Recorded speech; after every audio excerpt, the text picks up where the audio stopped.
Hello everyone, or Wier. So, it's Miss Arundale's journey and mine.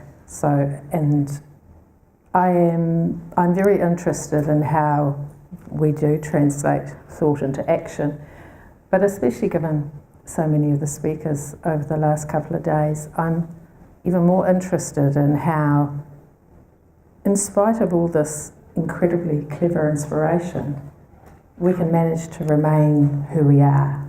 Of course, Carol was a great inspiration yesterday, and so I'm trying to kind of weave that together, so please bear with me as I muddle through. So, first of all, who am I? So I'm Toni, I'm from Wellington. I came to the society in a very weird way. I saw an ad somewhere, I met up with a friend. I said, I'm going to this weird place down Marion Street, do you want to come? She said yes. We went along. There was a talk, and we enjoyed the discussions afterwards. And there was this weird smell of roses in the room, and we went downstairs, and my friend Juanita, she said, oh, these people are weird. You should ask them about your dream. And I said, oh, do you reckon? And she said, yeah, go for it. So I went over to that weird person over there, Alan Morse. He was the closest. And I told him my dream. And so I'll tell it to you. So my dream was that I was stirring this enormous cauldron, which my daughters thought was very appropriate. And in it were very old bones. I knew they were very old, they were dirty, and whatever the liquid was kind of murky and thick. And I was stirring them, and suddenly up popped a skull. And I thought, and I can see myself even now in the dream thinking, that's weird, it's a skull. I thought I was cooking like beef bones or something, but this must be a person. And as I continued to stir, looking at the skull, the eyes that weren't there opened. And I went like that. And in my dream, it was kind of like I separated. I was in my dream. I wasn't in my dream. I was looking at myself in shock at these eyes. And I woke up in a cold sweat. And I thought, oh my God, that's really odd. And so it sat, and I told every single one of my friends about this, and I told Alan, expecting a suitably, weird theosophical approach, and he was suitably sympathetic. Not. He said, yes, we know about dreams here. I said, oh, great. And he goes, it's you. What's me? In there, in the cauldron, it's you. And I thought, right. I went back to Juanita and I said, he said, it's me. She goes, right. And we both went home. And I thought about it, and it just kind of, I thought, oh my God, it's me. So obviously, there's something I need to know about me. So I went back. So that's me, that's how I came. And I went to these intensive weekends and learned about Francesca Arundale. And I was impressed with her for a number of reasons, because she was born into Victorian society. She was a woman who never married. I did marry, but wasn't that keen on it. And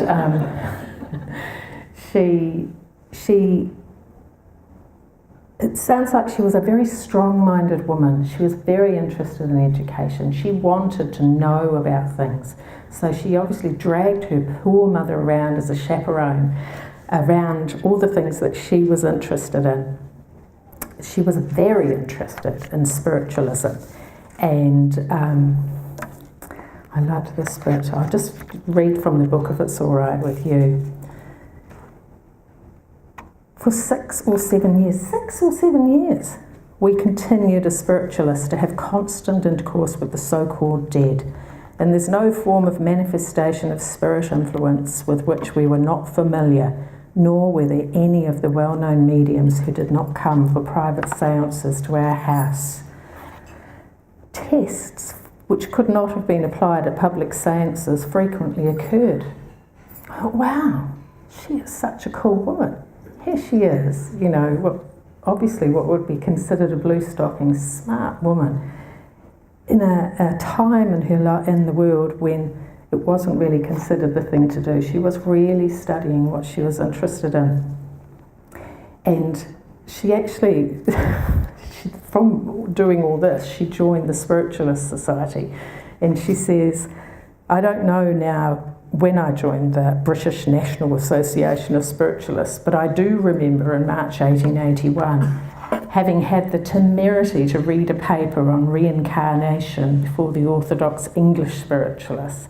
This paper was the cause of a very wordy warfare in the columns of the journal Light. Dr. George Wilde and some others attacking the doctrine most violently. I thought about that. I thought, what a guts again. And I actually used that as a thing. I kind of went to work and wrote some very inflammatory emails off to I thought, wow, she's really influencing me in this way from over 100 years ago. Her quiet influence is coming through the work that I'm doing. She continued to really, when I loved how she went vegetarian, which was the way I went vegetarian. She said, we had many talks on the subject of non-meat eating, and this woman that they met convinced her mother and herself that flesh eating was cruel and unnecessary. We became vegetarians. But I cannot say that we showed much discrimination in our choice of nutriment to begin with, boiled cabbage and greens and potatoes replacing a more succulent diet. And I remember myself just eating toast for months as I gave up meat. Anyway, through a series of circumstances, she joined the Theosophical Society, and she really got into it. And I guess she was coming from a place not unlike me. I'm relatively well read. I've done a fair amount of things. I've been a few places. She was coming in too with an understanding. She knew her eggs. She knew what was what. And she thought that this society really had something to share with the world. And she didn't really know what was happening, but she joined with it. And I loved the description, and apologies to the people who've already read this. I really like this bit and hope that Alan will reinstigate it. We used to file in and take our places round the long table. The door was shut and we were tiled almost in the manner of a Masonic temple. We all stood up, and the passwords of the society were given in a low voice from one to the other in due order and solemnity. Just so fantastic. And then I read what a tiler was, and that's the person who stands outside the door and asks the question, who are you? Are you allowed in here? And stops people coming in. But sometimes we need that on Marion Street, but we try to be welcoming. Anyway, so she's joined and she's into it, and she really became an integral part of that early group and became friends with them all. And you see a name in different bits and pieces, and as she slowly grew to be part, but really in the background, not necessarily a bright shining light, but just taking office and doing the cleaning. And anyway, to cut a long story short, a few years later, Madame Blavatsky came to stay at her house in Notting Hill. And I really liked that too, because I just imagined, and it's probably like having my teenagers in the house, that this mad woman turns up and this big personality, and but Madame Blavatsky says, me and Miss Arundale, we understand each other, and so in spite of their great difference, they had an understanding. But as she describes it, you know, the house was always full of visitors, and as HPV often liked to invite friends to stay, I never knew whether I should have one person or 20 to lunch or dinner, as the case might be. The house wasn't large, but there were folding doors, and it was a sight to see HPV seated in a big armchair, surrounded by learned and fashionable people. A brilliant conversationalist, she kept young and old entranced, and at the same time her fingers were constantly diving into the basket of tobacco that was ever by her side, twisting the little cigarettes that she was smoking. That was her social aspect. I thought, wow, doesn't it just sound like home, you know? Just sitting around with a glass of wine, and people smoking all over the place. It just really, and it sounded like fun, because so much of what we do often looks a bit serious, and you know, maybe we can't match up. But that was something I could really relate to. A party at my house, a party at her house, everybody welcome, and really interesting conversation. Miss Arundale was not left out, and the masters wrote their letters, and she was often a messenger, finding them in various places. She talks about once when the letter I wanted answered was very private to myself. Instead of putting it into the usual drawer, I carried it in my pocket, unknown to HPV or to anyone else. But one night when I was sitting with her, just before going up to my room, she handed me a letter in the well-known handwriting. I have that letter now, of course, and shall ever feel that the kindly answer from so great a being was one of the causes that determined my afterlife's word. Isn't that wonderful? She was so inspired. And I felt it. I could feel it in my heart. I mean, she went on to, because her nephew became the president, and she went out to Ajar and really up sticks. She must have been in her 50s, going out to India and settling in. And we've had a glorious rendition of what it's like in Ajar on Lily at lunchtime.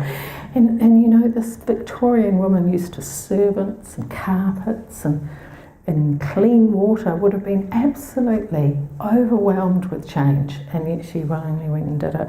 She is truly a great inspiration, even all these years after she is dead, and I am very inspired by that.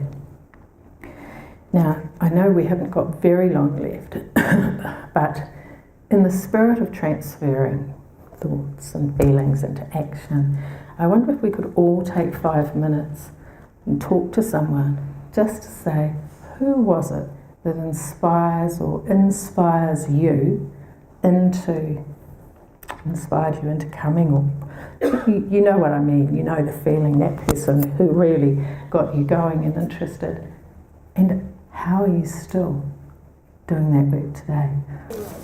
So I'm just going to take the last 5 minutes to talk about why I wanted to do that a little bit more. So, why did I choose to witter on about someone who really could be described as a minor person? But it was exactly that. I'm a very minor person, and in this organisation, and happy to be so.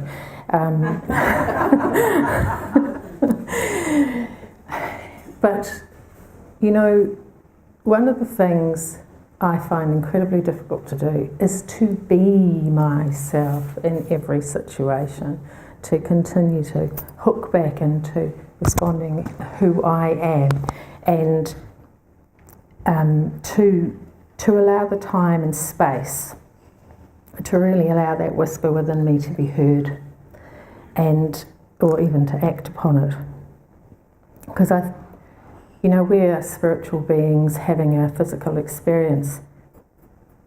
And one of the things I believe is that we really need to explore every avenue of who we are, who I am, in order to be the best me I can be.